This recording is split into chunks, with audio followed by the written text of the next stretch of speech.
back here on the GSMC Football Podcast. And for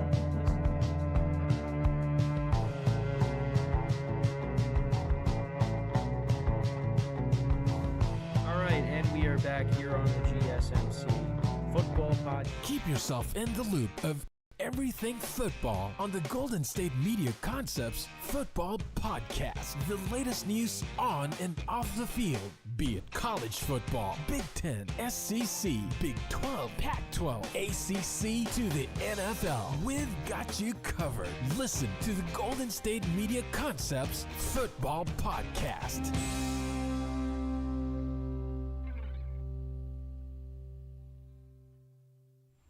And welcome everybody to another edition of the GSMC Football Podcast, brought to you by the GSMC Sports Network. As always, I'm your host, Kenneth Grunfelder, and it is great to have you guys here on this Football Friday, Week 10 in the NFL. Started last night. We'll get into the game, of course.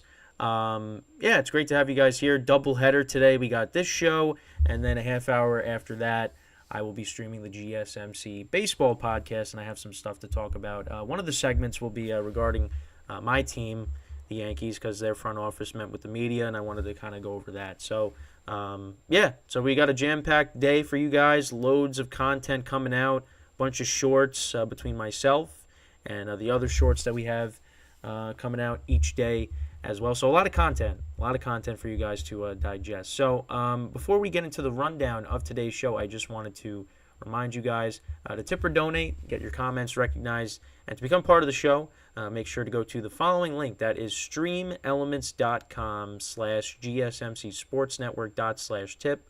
Again, that really helps the show, makes the show more interactive between me and you guys, the viewers, and that's what it's all about. Once again, the link is streamelements.com/gsmcsportsnetwork./tip, and again, it is on the ticker on the bottom of the show segment as well. So, with that, let's get into the rundown of the show. So, obviously, it's really going to be all about picks today, of course, making predictions and things like that. So, but starting off the show, we'll recap last night's game between the Bears and the Panthers, and I know everybody is really excited about that.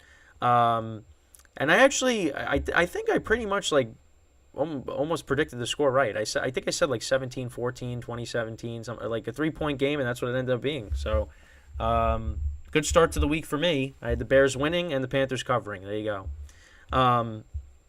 So we'll get into that in a second. Then in the second part of the show, is this the week the 49ers get back on track? Because that's one of the bigger games this weekend. You got the 6-2 Jacksonville Jaguars at home taking on the 49ers, who are coming in at 5-3 and losing 3 straight. So we'll get into that in the next segment. And then the final 2 segments, we'll preview all the early window games as well as the late window games to wrap up the show. So that's the rundown for the show. So with that, let's get right into the first segment, which is recapping last night's game between the Bears and the Panthers. Now, I know we were all really excited for this game going in. Of course, you got Tyson Bagent making another start. Bryce Young, the number 1 overall pick in the draft. Wasn't really that exciting, of course. Obviously, you guys know I'm just messing around here. So I just wanted to get a graphic up, just to show the stat lines of the 2 quarterbacks here. So, both quarterbacks really didn't light up the stat sheet.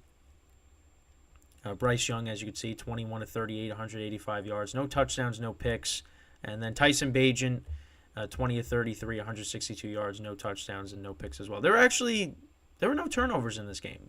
And I said I thought there would be I thought each team would at least turn the ball over at least once. But that never really happened. The Bears, they ran the ball for 133 yards. Deontay Foreman was their leading rusher. He went 21 carries, 80 yards, and a touchdown. So he had a good game. Khalil Herbert actually didn't come back last night. So Foreman was the lead back for the Bears. Their leading receiver was DJ Moore. He had 58 yards receiving against his former team. As for the Panthers, they only ran the ball for 43 yards. Chuba Hubbard was their leading rusher with 23 yards on the ground. And actually, Mike Straken, forgive me for mispronouncing his name. He was their leading receiver, but it was only one catch for 45 yards. And that was actually like Bryce Young's best throw of the night. That was down the sideline. And that set up one of their scoring drives, their field goal. That was Eddie Pinheiro kicking a field goal to put the Panthers up at one point in the game. Right? That was the big play. Right? Yeah, 40. Yeah, it was a 45-yard pass. Yeah, that was on the field goal drive. Yeah, so I mean, we'll go through the scoring. We'll go through like the drive. So for each team punted, then the Bears punted, and the Panthers actually ran it back for a touchdown. Smith Marset ran that back for 79 yards, so that put them up 7-0. Then the Bears kicked the field goal. Panthers kicked the field goal, so it was 10-3 after the first quarter. Both teams punted again. Cairo Santos hit a field goal, so it was 10-6. Panthers punted. Bears kicked another field goal, so it was 10-9 going into the half.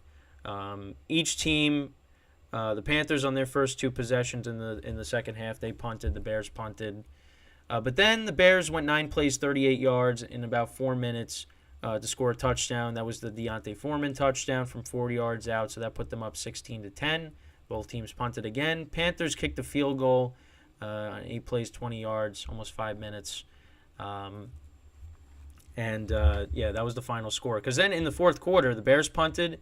The Panthers had the ball forever. I mean, the 15 plays, 50 yards. And they had the ball for 5.5 minutes, and they elected to kick a 59-yard field goal instead of going for it. And Eddie Pinheiro could not hit it, and the Bears took over on downs, and that was it. And that was it. The Bears get the win, 3-7. Panthers dropped to 1-8.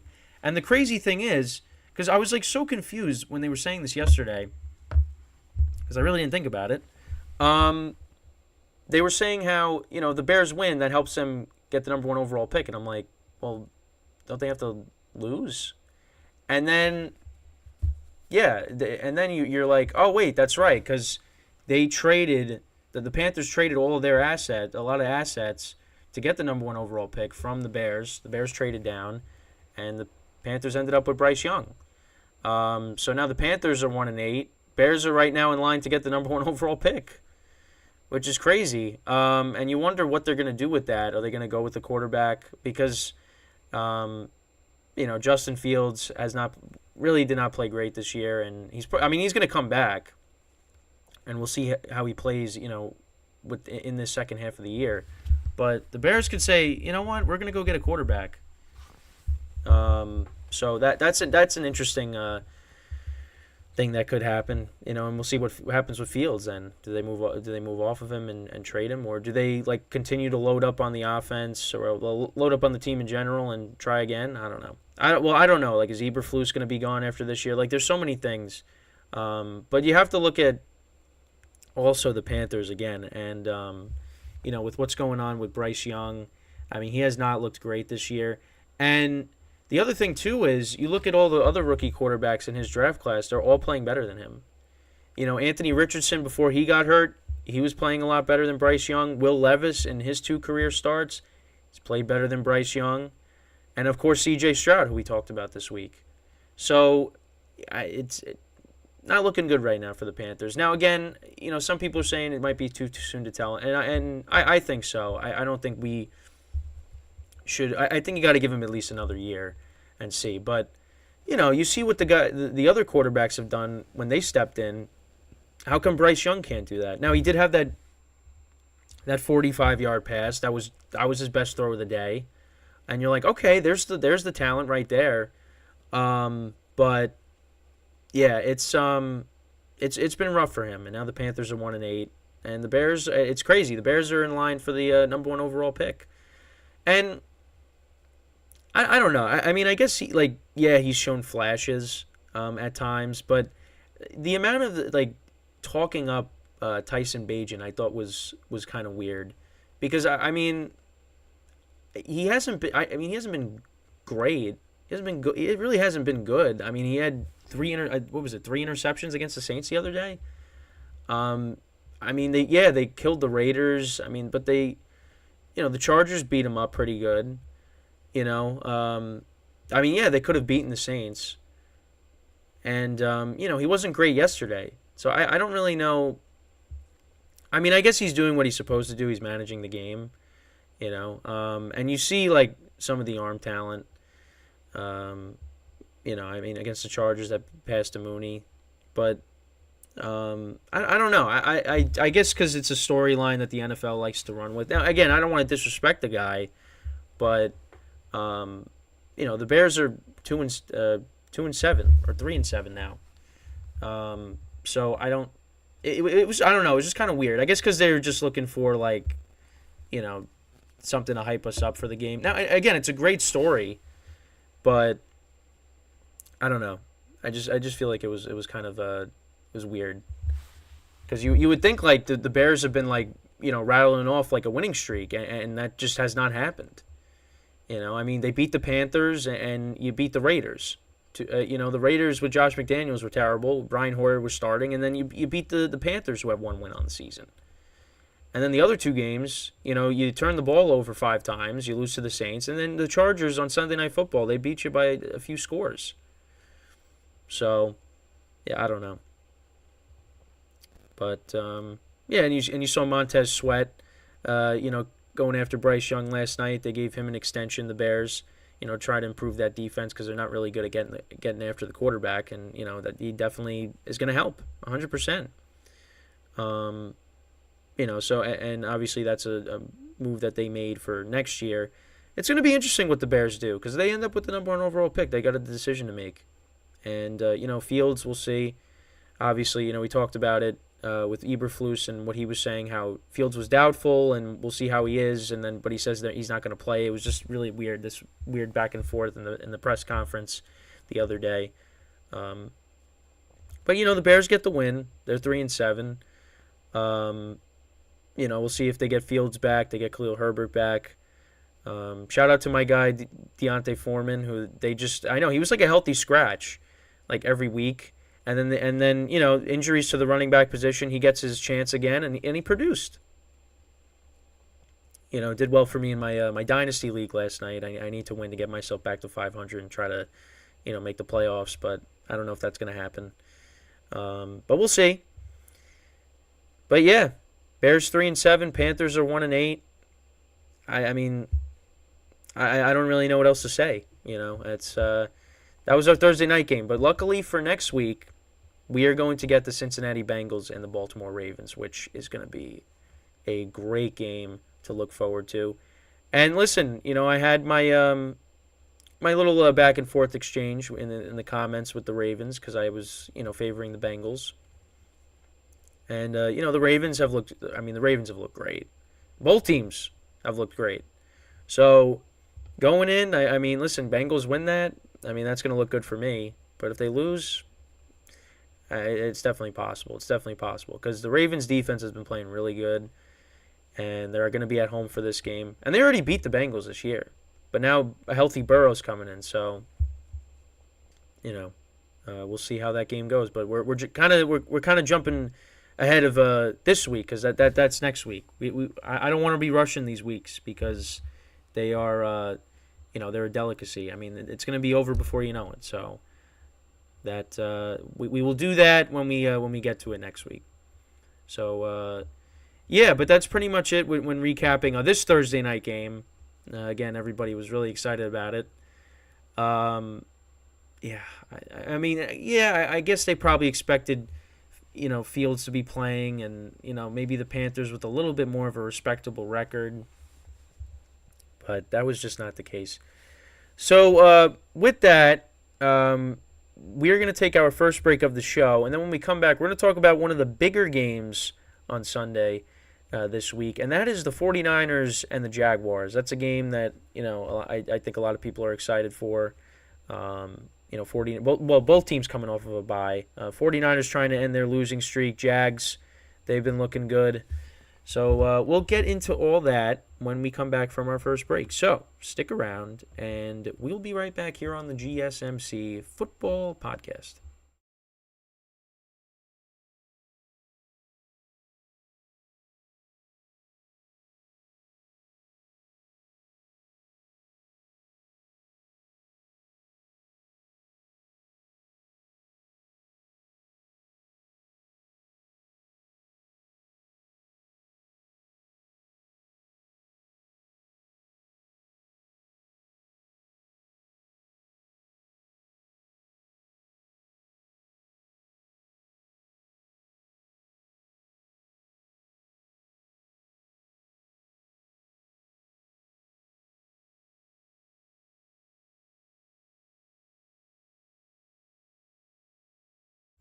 All right, and we are back here on the GSMC Football Podcast. And for the second part of the show, we are going to now talk about the 49ers-Jaguars game. And is this the week the 49ers get back on track? So, obviously, both teams coming in, Niners 5-3, Jags 6-2. This is a big game for the 49ers. Well, it's a big game for both teams, but the 49ers, they need to get back on track here, okay? They've lost 3 in a row.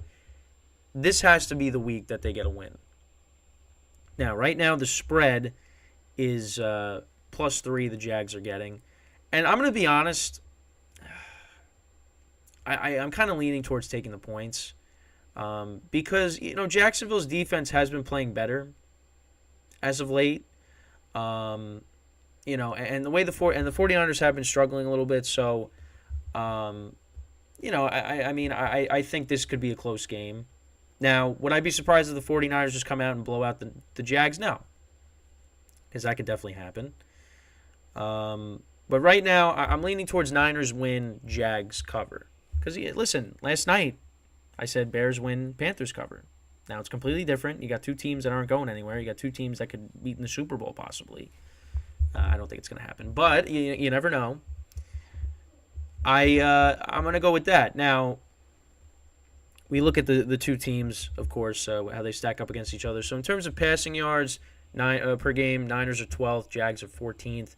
Rushing yards, the Niners, of course, are 5th in rushing in the NFL, with Christian McCaffrey, of course, leading the way. Jags are 14th, but obviously, they're middle of the pack, but Travis Etienne has had a great season. He's been a machine for them. And then, of course, points per game, they're both top 10. Niners are 4th, Jags are 10.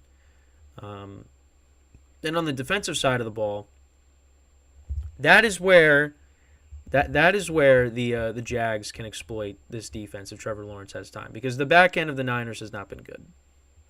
We saw what Kirk Cousins did to him.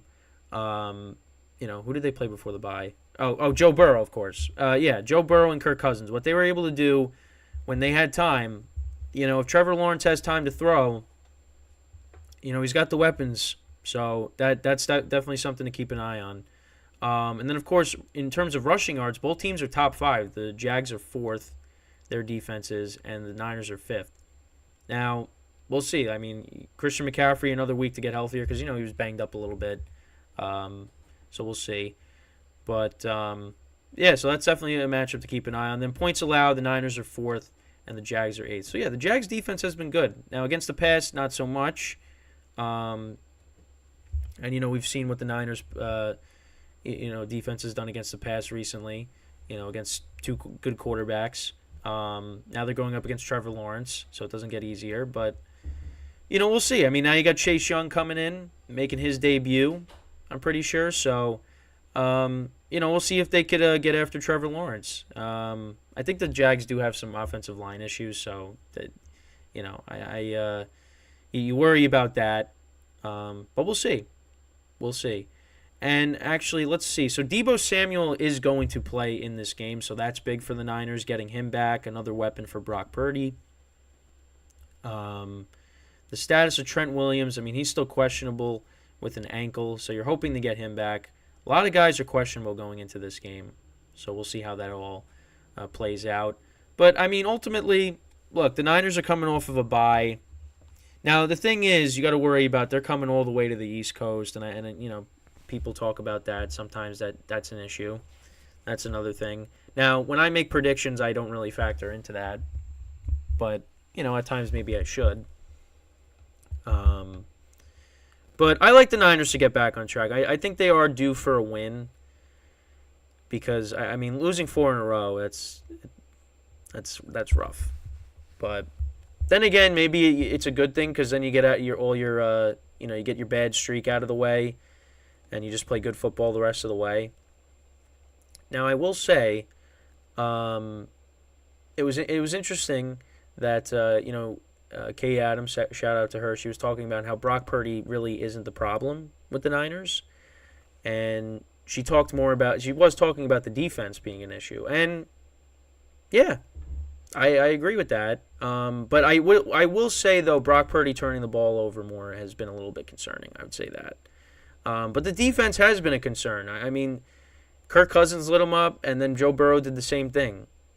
Like if they don't get pressure, like they don't really have like the corners to match up with the receivers on the opposing teams. I mean now, obviously you look at the Vikings. I mean the Vikings were without Justin Jefferson, but Jordan Addison's had a really good season. You got Hawkinson, of course, and then the Bengals you got Chase, Higgins, Boyd. With the Jags you got Christian Kirk and Ridley, Evan Ingram. ETN obviously can catch passes out of the backfield. So, yeah, the Niners are going to have their hands full with this offense on Sunday. But, can the Niners come out and just play, great football and, win this game? I mean, it can definitely happen. Because, we've seen the Jags get blown out at home by the Texans, earlier in the season. And the Niners coming off a bye, a team that's lost 3 in a row. Maybe they wake up finally, and this is their get-right game. But we'll see. I hope it's a good game, and I hope that, I win the game in the spread pool and cover. And maybe this is the week I finally win a week. I don't really know. I honestly have no idea. It's I feel like it's just one of those things with the spread pool. It's just not going to happen. But we'll see. For me, it's really just for the Niners. If they get after Trevor Lawrence, they don't give him time. They should win this game. And then for the offense, get the ball to your playmakers. Don't turn the ball over. It's pretty simple. Because, Brock Purdy, yeah, and that's the other thing, too, talking about, like, him playing hero ball, which, yeah, I understand that. I get it. But I don't think this rough stretch, like, I don't think he's played, like, horrible, but he hasn't been great. Like he's turning the ball over, and that's something that he didn't do. When the Niners were 5-0, and even last year as well. So, we'll see how this game goes. But yeah, the Niners are coming a long way, but they're coming off of a bye. Well, both teams are coming off of a bye. There's playmakers all over the place on both sides of the ball.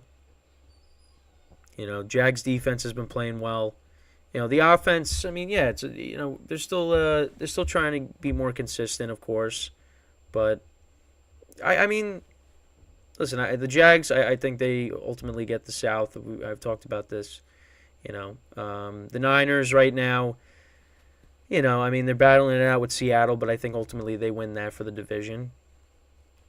But as of right now, we could see the Niners maybe being right now they're the 3 seed. Right, because now they have the lead over Seattle because Seattle lost to the Ravens. So right now, yeah, they're the 3 seed. So, they're looking up at the Lions and the Eagles, and I think at this point, like, I think the Eagles might get the number 1 seed again. But again, we'll see. We'll see how it all goes. It has been concerning what's happened with the Niners over the last couple of weeks. It definitely has been concerning. But I think they're a team that is they're gonna figure it out. Now, what happens, going forward? Are they gonna get to the Super Bowl? Yeah, that definitely has taken a hit. How based off of how they've played, but I don't know. We'll see. We'll see how it goes. But they got to get right, and it's not like this losing streak has kind of knocked them out of the division, or they're playing catch up. I guess for like the number 1 seed, yeah, but the division is still theirs to lose. I still look at them as the best team. The Cardinals, they're out of it. Kyler's coming back, but, they're going to win a couple more games, you would think, but they're not doing anything. The Rams, they're kind of in disarray now with Stafford being hurt. It's really just between them and Seattle, but for me, Seattle's a wild card team. Seattle is a good team, but I've been saying how I think they kind of need to upgrade a quarterback. That's ultimately what's going to hold them back. And I just can't see. I can't see a world in which Geno Smith wins the division over the 49ers. I can't see it. Now, that ends up happening. Clip this and make sure to post it on Freezing Cold Takes. Have Freezing Cold Takes posted because I just don't see it. Now, they play each other in a couple weeks. They play each other on Thanksgiving in Seattle. So that's a big game for both teams. That's coming up. That's coming up. Believe it or not. But I think the 49ers, they'll be fine. But, it's a tough game. It's a tough game. And you still got the Eagles on your schedule. You got Seattle, like I talked about. So, there's some tough games that they have left. Oh, the Ravens as well. They play the Ravens. They didn't do that yet. They play them later in the year in San Francisco, so that'll be an interesting game. Well, that'll be, not just interesting, it'll be a great game to watch, how the Ravens, how they've been playing. It's, we'll see how it all plays out. And that's really all I can say, as I always say. But yeah, we'll see what happens with the Niners. I think they win this week, but I think it'll be a close game. Because Jaguars are a good team as well. So, we'll see how it goes. But again, I just want to remind you guys, of course, before we get into our second break here, just give me 1 second. Got to change everything up here. So again, I just wanted to remind you guys, as always, to become part of the show, to tip or donate, get your comments recognized, make sure to go to the following link. That is streamelements.com/gsmcsportsnetwork./tip. Again, that really helps the show, makes the show more interactive between me and you guys, the viewers. Once again, the link, streamelements.com/gsmcsportsnetwork./tip. And once again, it is on the ticker on the bottom of the show segment here. So, yep, I got that in. And, so with that, we are going to take our second break of the show. And then when we come back, we obviously this game is an early game.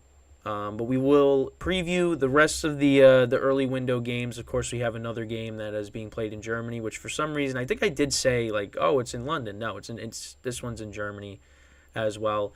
Not as enticing as the Chiefs and the Dolphins. Of course, we'll be getting the Colts and the Patriots. And I did say this yesterday, I'm pretty sure. But, it's not Peyton Manning versus Tom Brady. It's Mac Jones versus Gardner Minshew. But there's other games as well that we'll get into, of course. And that'll be the third part of the show. So, stick around, and we will be right back here on the GSMC Football Podcast.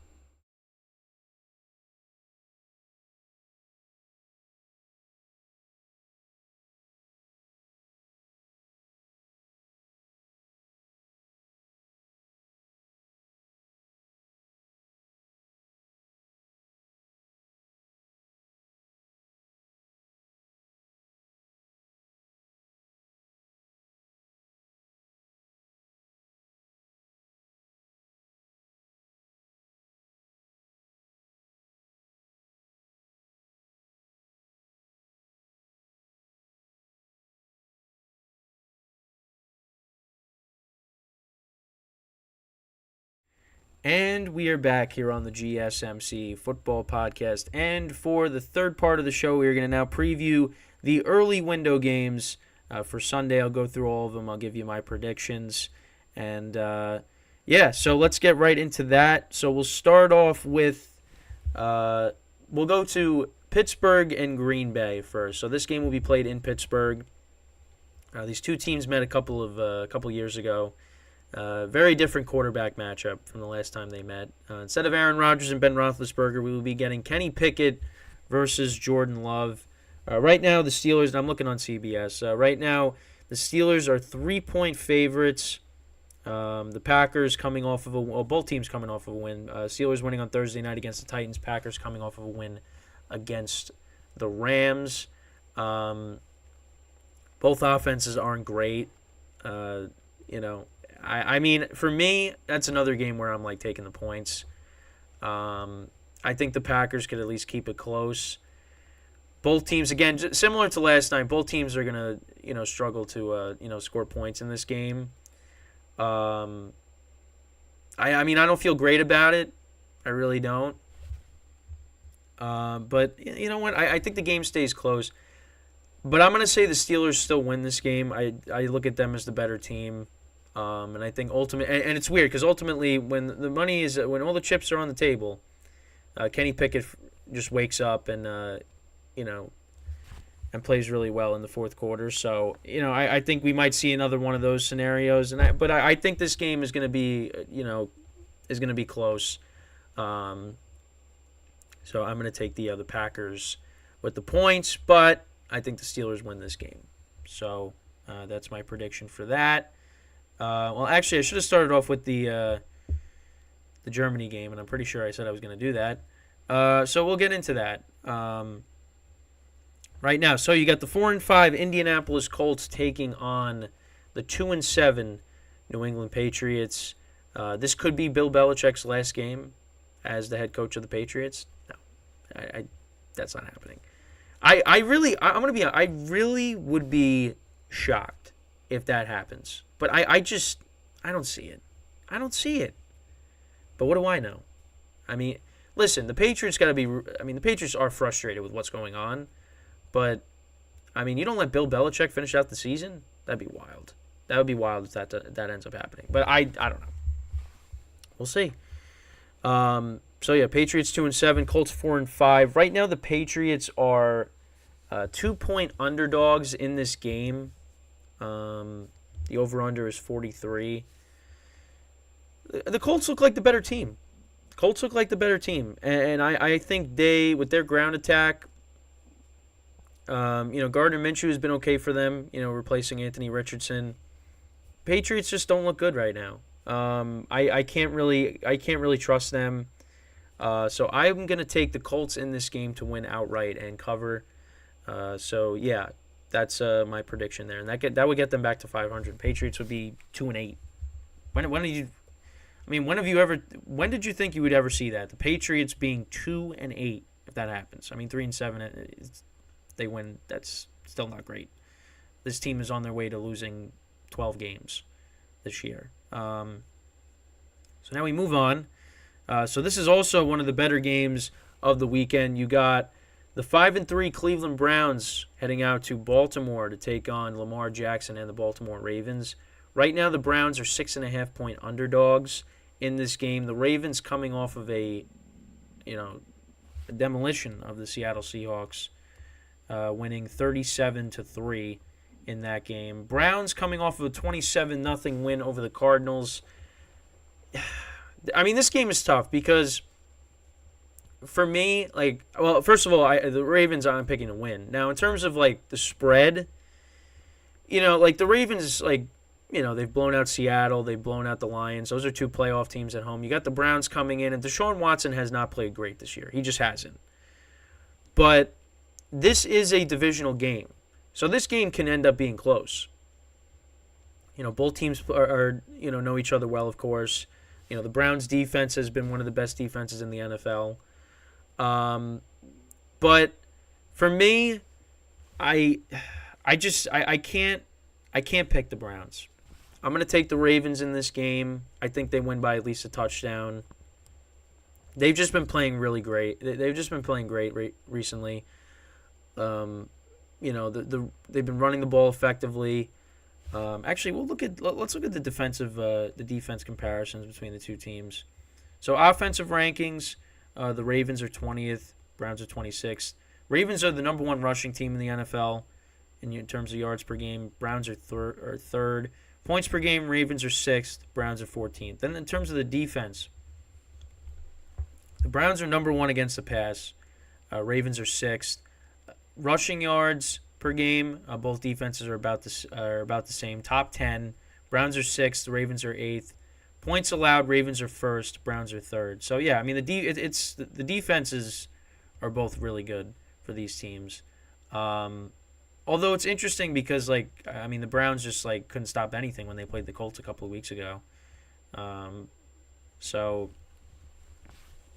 I don't know. I just think what's ultimately going to hurt the Browns is the play of their quarterback. I could definitely see this game being close, but I'm going to say the Ravens, they cover the points. They win outright. I feel confident in them winning outright. I just don't feel confident about them covering the number, but I'd rather take the Ravens just because they've been blowing people out recently. So we'll see what happens there. So now we move on to another good game this weekend, and that is the Houston Texans going into Cincinnati to take on the 5-3 Cincinnati Bengals. Right now the spread is 6.5. The Bengals are favored by.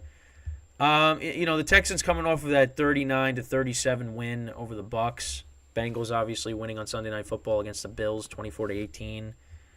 I'm taking the Bengals in this game both ways, win outright and spread. I other than when the Texans blew out the Jags at home, the Texans have not been good on the road. They have not scored a lot of points on the road. And the Bengals just look locked in right now. Joe Burrow's playing great. Because, once again, you go back and you look at the road losses. Other than the Jags win in Jacksonville, they scored 9 against the Ravens. They scored 19 against the Falcons. They lost that game. And then they scored 13 against the Panthers. Now you're going up against the Bengals. You got to score points. Now, C.J. Stroud's been playing great. This game, he could go off, and, what I just said doesn't mean anything. But, that's just something to keep an eye on. He's been, lighting it up at home. But on the road, it's been a little bit of a step back, other than, like I said, the Jacksonville game. But I just think the Bengals are locked in right now. Actually, T. Higgins is not expected to play in this game, so that's a little bit of a concern there. But I think the Bengals, they win by the spread, but we'll see. I mean, I've been doing good the last 2 weeks, so hopefully that continues. So then we go into the next early window game. We got 2 more here. We got the 5-4 Saints taking on the 5-4 Minnesota Vikings. Now, I don't know if Justin Jefferson is going to play. He was cleared to return from IR. He's taken off of IR, so designated to return. That's what I meant to say. So he may or may not play in this game. This one's a tough game to pick because I don't really trust the Saints. But right now the spread is 2.5. I think it went up to 3 at one point, then it went back down. I am gonna pick the Saints though. I don't really like it, but maybe they're starting to get it going. They only won by 7 points. Getting 5 turnovers, but I don't know. I think I would probably pick them right now over the Vikings. I'm gonna say they win and cover the spread, but it's definitely gonna be a close game. Especially Josh Dobbs, another week under his belt, learning this offense finally. Because obviously he had to learn it on the fly with everything that happened on Sunday. And I don't like picking against Josh Dobbs in this, but I'm gonna take the Saints also because I feel like a lot of people are gonna take the Vikings. So we'll see. But I'll take the Saints over the Vikings in this. Then we got the Tennessee Titans at 3-5 taking on the 3-5 Tampa Bay Buccaneers in Tampa. This is the final early window game here. Bucs right now are favored by 1. It's basically a pick 'em. It's tough because Will Levis has been playing good. He has been playing good. The Bucs, they got into the shootout with the Texans last week. It's gonna be a close game. It will definitely be a close game, I think. But I'm gonna say the Bucs finally get back on track. They get the win. They cover the 1. Basically a pick 'em, like I said. But you know what? Again, you can see it going either way. I mean, listen, the Bucs are not a great running team. You got Derrick Henry coming in, so Bucs defense is going to have their hands full with that. Also, you got DeAndre Hopkins as well to have to deal with, so that's never easy.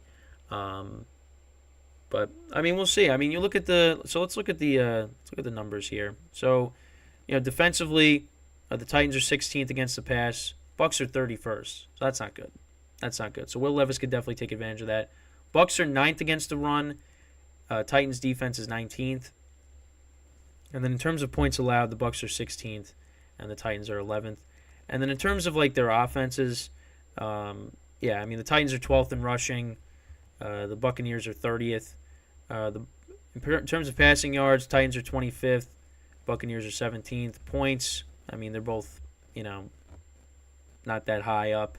The Titans are 24th, and the Buccaneers are 21st. So. Yeah, I mean, we'll see. I think that should be a good. That could be a sneaky good game, though. I mean, can the Bucs get back on track? I mean, they're going to need to, if they want to, try to win this division. But yeah, I mean, they could not stop anything against C.J. Stroud. C.J. Stroud picked that defense apart. And now Will Levis, he's looked good. And if he's got time to throw, listen, he's been force feeding DeAndre Hopkins a lot. So yeah, I mean it is it's gonna be a problem. It's gonna be a problem. But I mean the Bucs have to win. You would they're really gonna lose they really gonna lose 5 in a row? I know, ever since I said, hey, are the Bucs legit? I mean it has been a downward spiral since then. It really has. It really has, and I'm upset about it because I want to see Baker do good, but it hasn't been good recently. And I mean they could have won. I thought they were going to win on Sunday against the Texans, but then C.J. Stroud said, nope, went down the field in 30 seconds basically, took him 4 plays. And, that was it. That was a heartbreaker. So we'll see what happens. But, those are all the early window games. So, of course, when we come back from our final break of the show, we are going to preview the late window games. And, of course, included in that, you got the Jets playing the Raiders on Sunday night, and you got the Giants with Tommy DeVito taking on the Dallas Cowboys. So obviously, for the Jets, they can win their game. Giants have no shot. They have no shot of winning that game on Sunday. And we'll get into all of that when we come back from break. But it's just you lose your starting quarterback, and now you're playing against Dallas, who is coming off of a loss that they should have won. And that doesn't fare well for you for the Giants. And but listen, gotta preview it. So one more time. So got the Colts covering against the Patriots, Packers covering, Steelers winning in that game, Ravens winning and covering their spread, Bengals winning and covering their spread. I got the Niners winning, Jags covering. I'll just say that in this segment. The Saints winning and covering, and then the Bucs winning and covering as well. So we'll see how I do this week. If you want to take the opposite, go right ahead. But that's what I got for this week. But I will say, subject to change, because things could happen this weekend. I could say, all right, well, I'm going to retract that and do something else. So when we come back from our final break of the show, we will preview the late window games for Sunday next, and I'll give you my picks for those. So stick around, and we'll be right back here on the GSMC Football Podcast.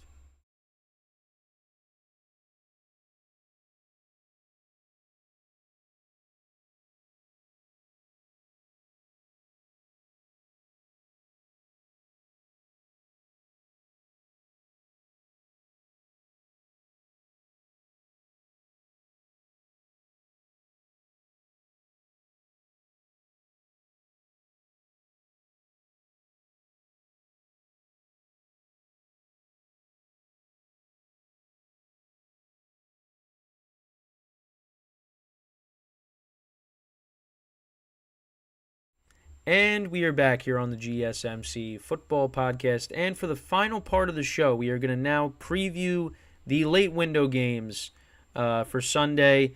We got a decent amount of them. We just got 4. And then, of course, the Sunday night game as well. I don't know why I thought for some reason that there was 5. But yeah, we got 4 teams on bye. It was kind of weird, though, where we had that week, a couple weeks ago where every team was playing, like in the middle of all the bye weeks. But hey, I ended up having my best week of the year. I had 12 wins that week, so that was good. So we will start off with the Falcons and the Cardinals. So right now the Cardinals are a 1.5 underdog. The line opened up at 2.5. Now it's down to 1.5. You got Kyler Murray coming back, making his season debut against the Falcons. I think James Conner is going to play in this game, so that's big, getting him back as well. So, reinforcements on the offense for the Cardinals here. And Heineke will be getting the start for the Falcons again. So if you look at the stats for this game, the Cardinals are 32nd in passing yards this year. Falcons are 15th. Falcons are 9th in rushing yards per game. Cardinals are 8th. And then in terms of points per game, Falcons are 25th. Cardinals are 28th. Now, with Kyler Murray coming back and James Conner coming back, that's definitely going to help. And I actually like the Cardinals in an upset here. I know it's kind of risky just because Kyler's just coming back, but I just don't trust the Falcons right now. And the way they've been using Bijan Robinson has been very strange, that whole situation. In terms of the defense, the Falcons' defense is better than the Cardinals. They're 9th against the pass. Cardinals are 17th. Cardinals are 26th against the run. Falcons are 14th. Points allowed. Falcons are 18th. Cardinals are 28th. But I think Kyler comes back, plays well. I think Cardinals get the win. Might be a little... But, we'll see how it goes because obviously... sorry, I had like a piece of hair dangling on my face. Kyler, is he going to... be running around a lot? Probably not. They're going to want to ease him back into it, of course. But we'll see. Because when he's right, he's an electric player. Now, I don't know what the Cardinals are going to do moving forward. He could be another quarterback that maybe gets moved in the offseason and they go with somebody else, depending on what kind of record they finish with. But I don't know. We'll see. But I'm going to say the Cardinals, they upset the Falcons here. They're also due for a win. They get him back. They get James Conner back, hopefully. I'm going to say the Cardinals win outright. So give me the Cardinals with the 1.5, home underdog. They get another win. So now we go into our second late afternoon game, our late window game. You got the Lions at the Chargers. Now, what's interesting about this game is this game opened up with the Chargers only being a 1.5 underdog. Now it's at +3. Listen, the Lions coming off of a bye. They're 6-2. They're the better team. Justin Herbert's missing some of his weapons. Now, Joshua Palmer, him being out hurts. So, I like the Lions in this game. I think they win and they cover as well. But we'll see. This could be this is going to be a high-scoring game. In my spread pool, it's still 1.5. So, I'm still keeping the Lions as is. But, you never know. The Chargers, they could score points, but I would probably lean towards the Lions here because, the Chargers' defense hasn't been great. They're 32nd against the pass. They actually are 6th against the run, and the Lions like to run the football. So the Lions' defense is 3rd against the run as well. And then both defenses, in terms of points allowed, are kind of middle, of the pack. Their Lions defense is 14th, Chargers is 21st. In terms of their offense, they're top 10 in passing yards per game. Lions are 6th. Chargers are 9th. Rushing yards per game, Lions are 6th. Chargers are 21st. And then points per game. Actually, the Chargers are 8th and the Lions are 9th. So, yeah, this could be an over game. I could see that. Right now, the over-under is 48.5. I could definitely see that, going over, but who knows. I got the Lions, though, winning this game. Maybe it stays at a 3-point game. But I'm going to say the Lions win and cover. They are the better team here, but we'll see. All right, then we got this game actually could be kind of decent. The Commanders and the Seahawks. Sam Howell has looked good this year at times. Last week I thought, he did some good things against the Patriots, and they got the win, of course. They're fifth in passing yards per game. They don't run the football particularly well. Actually, the Seahawks are also 23rd, and that's kind of weird with, Kenneth Walker and also drafting Charbonnet. You would think they'd be able to run the football a little bit better, but that really hasn't been the case. Points per game, Commanders are 18th, Seahawks are 17th. And then the defense, both teams struggle against the pass, so these quarterbacks are going to be throwing the ball a lot in this game. Rushing yards, the Commanders are 20th, and the Seahawks are 21st. So, you could see this game being maybe a little high scoring. Points allowed, Commanders are 31st, and the Seahawks are 22nd. So, and obviously the Seahawks are coming off of a 37-3 loss to the Ravens. Right now, the Commanders are 6.5-point underdogs in this game. I'm going to take the 6.5 here. I could definitely see Seattle, winning by, more than that. But I don't know. I feel like the Commanders, they could keep it close here. Their offense at times has looked good this year. And, like I said, Sam Howell has been playing good. So I think they could keep it close. Geno Smith and the Seahawks offense, they've kind of struggled to score points in the red zone. So I think the Commanders, they could keep this game close. I don't know if maybe they pull off the upset. That's possible. But I think Seattle, they ultimately win this game. But I think it's close. So I would take the points, but I think Seattle wins outright.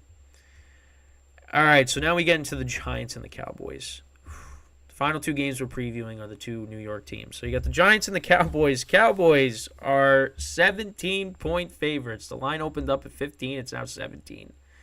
Tommy DeVito will be getting the start for the for the Giants in this game. And you know what's crazy? Week 1, you had all your starters playing. Pretty much. You lost 40-0.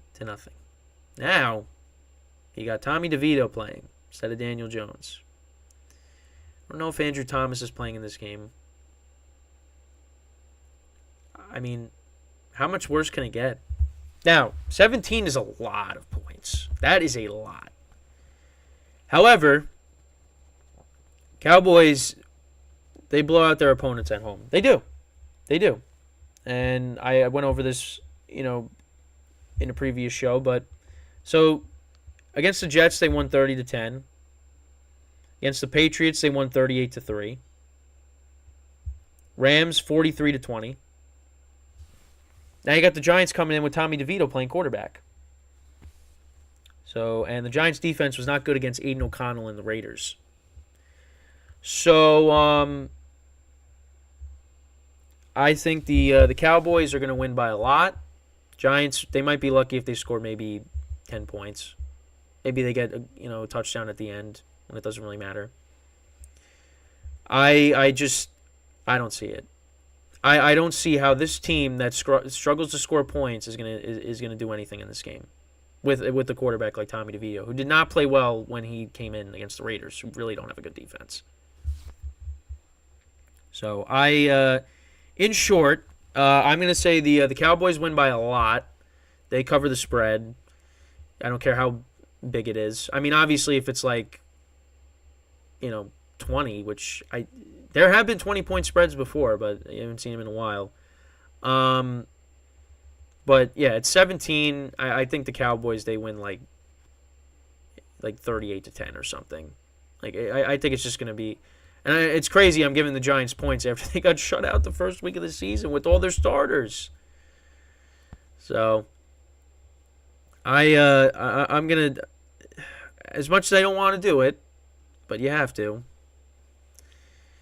At the end of the day now, it's business. The Cowboys win and cover. So, now we go to the Jets and the Raiders. So, the Jets actually were favored in this game earlier in the week. Well, my spread pool was 2.5. Here it was like they were favored by 1. Now it's down to just a pick 'em. I could definitely see the Raiders winning just because the Jets' offense looked so bad on Sunday or Monday. But I'm going to say they get the win here. I think people are going to count them out. And when that happens, then they win. So I'm going to say they win this game. It's going to be tough. Zach Wilson is not going to play well. But I think the Jets, they could force turnovers against Aiden O'Connell.